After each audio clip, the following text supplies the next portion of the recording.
Hello ചങ്ങായിമാരെ, ഇന്ന് നമ്മൾ രാവിലെ തന്നെ പോയത് സ്വല്പം ബീഫ് അടിക്കാനാണ്. അവിടെ ചെന്നപ്പോഴാണ് മാഷി കടന്ന് പരിങ്ങണ്ടത്. എന്ത് പറ്റി രമണ? നോക്കുമ്പോ എന്താ വണ്ടി കെട്ടങ്ങിക്കാണേ. നല്ലൊരു ബുള്ളറ്റ് പരിയിലും വെച്ചിങ്ങാണ്ട് ഈ സാധനം കൊണ്ട് വന്നിട്ട് ഇവിടെ കടന്ന് സ്റ്റാൻഡ് ഇട്ടി കളിച്ചാണ്. എന്നാ പിന്നെ ഒന്നും നോക്കില്ല, നമ്മളെ വണ്ടി കയറ്റി കൊടുത്ത് മൂപ്പര വീട്ടിൽ ഡ്രോപ്പ് ചെയ്തപ്പോഴാണ് വേറെ തവണ തിരിപ്പിടിച്ചത്.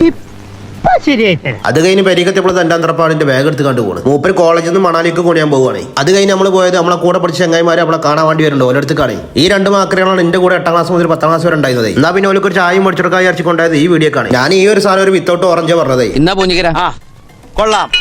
അല്ലെങ്കിലും ഗുരുഭക്തി നല്ലതാ. ഗുരുഭക്തി ഒന്നുമല്ല, ഗണപതിക്ക് കൊടുത്തിട്ടുണ്ടല്ലോ തുടങ്ങാൻ. ഇവരാണ് ഓല നാട്ടിലെ പുള്ളിമാനെ അല്ലെ സുലൈമാനെ. തീറ്റ കഴിഞ്ഞ് ഇറങ്ങിയപ്പോ പൈസ കൊടുക്കാന്ന് പറയലാണ്ട് ഇവരാണ് കൊടുക്കണില്ലേ. പിന്നെ ഓല് എന്റെ കസ്റ്റ് ആയതുകൊണ്ട് ഞാൻ തന്നെ അള്ളിട്ട് അവിടെ നിന്ന് ഇറങ്ങി. പിന്നെ ദുബായിൽ നിന്നുള്ള ഇറക്കുമതി ആയതുകൊണ്ട് അവിടെ വരുമ്പോൾ തന്നെ ഷെയ്ക്കന്മാർ ചെരുപ്പിട്ടും കണ്ട വന്നത്. ഇപ്പം പിന്നെ കുറച്ച് വിവരമുള്ള കൂട്ടത്തിലായതുകൊണ്ട് പിന്നെ വിവരലായ്മ കുറച്ച് നേരം കേട്ടുന്നേ. അത് കഴിഞ്ഞ് ഓൾക്ക് 2 കുറെ ഷെയ്ക്കനും കൊടുത്ത് 2 ടാറ്റും പാസ്സാക്കി നമ്മളോട് പോകുന്നേ. പിന്നെ നമ്മൾ നേരെ പോകുന്നത് നമ്മളെ പെണ്ണുങ്ങളെ വരേക്കാണ്. ചെന്ന പറഞ്ഞ ചെറിയ മഹാൻ നമ്മളെ മടി കയറി സീറ്റ് പിടിച്ച്. ഈ വരാണ് ഇന്റെ ആളി അർഷതയോ ഒന്ന് ദുബായി പോണ സങ്കടത്തിലാണ്. കുറച്ചാൾ കഴിഞ്ഞപ്പോൾ നമ്മൾ വന്ന കാര്യത്തിലേക്കാണ് കാണുന്നത്. ബനെ പ്രത്യേകം വീഡിയോയിൽ ഉൾപ്പെടുത്താൻ പറഞ്ഞുകൊണ്ടാണ് നമ്മൾ ഈ വീഡിയോ എടുക്കുന്നത്. ഈ കാലം വരെ ദുബായി പോകാത്ത ബനാണ് ദുബായി ഓനിക്ക് ക്ലാസ് തുറക്കുന്നത്. പിന്നെ സാധാരണ എല്ലാ നാട്ടിലും എല്ലാ പരിപാടികളും ലാസ്റ്റ് വരുന്ന ഒരു മഹാ ഉണ്ടാവില്ല, ആ സാധനമാണ് ഇത്. അത് കഴിഞ്ഞ് നമ്മൾ അളിയൻ ചക്കനെ യാത്ര ആക്കി നമ്മൾ നേരെ നമ്മൾ വരേക്കാൻ പോകുന്നത്.